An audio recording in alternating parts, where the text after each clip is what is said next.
বোকা ব্রাহ্মণ এবং তিন ঠগের গল্প। এক গ্রামে বাস করত তিন প্রতারক।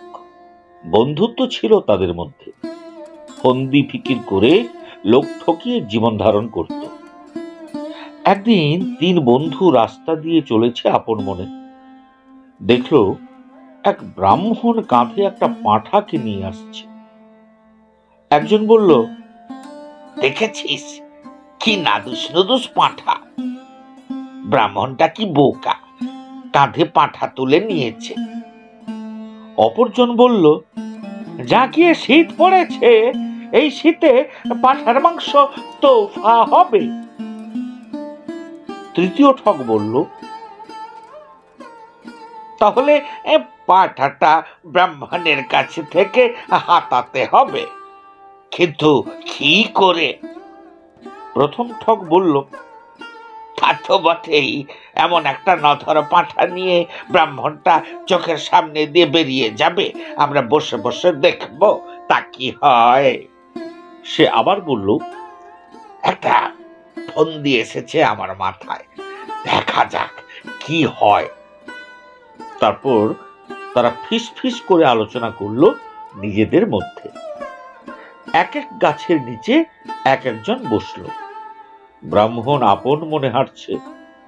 প্রথম ঠগ হাত জোর করে বলল, প্রণাম ঠাকুর মশাই, আপনি কুকুরটাকে কাঁধে করে কোথায় নিয়ে যাচ্ছেন? ব্রাহ্মণ রেগে গিয়ে বলল, কুকুর? তুমি কি চোখে কম দেখো নাকি? পাঁঠাকে তুমি কুকুর বলছো কেন?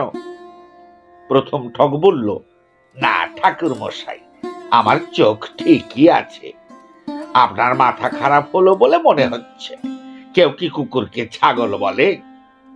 ব্রাহ্মণ জোরে জোরে পা চালিয়ে বলল, কি আশ্চর্য, পাঁঠাকে তুমি কুকুর বলছো কেন? কিছু দূর যাবার পর ব্রাহ্মণ আর একটা গাছের কাছে এলো। ২ নম্বর ঠগটা সেখানে বসেছিল। সে বলল, পেন নাম হই ঠাকুর মশাই, কোথা থেকে এই মরা পশুটা পেলেন? ওটাকে কাঁধে চাপিয়ে নিয়ে যাচ্ছেন। ব্রাহ্মণ রেগে গিয়ে বলল, একে নিয়ে এসেছি জমের বাড়ি থেকে। বলি, জ্যান্ত পাঁঠাকে মরা বলছো কেন? চোখে কি কম দেখো নাকি?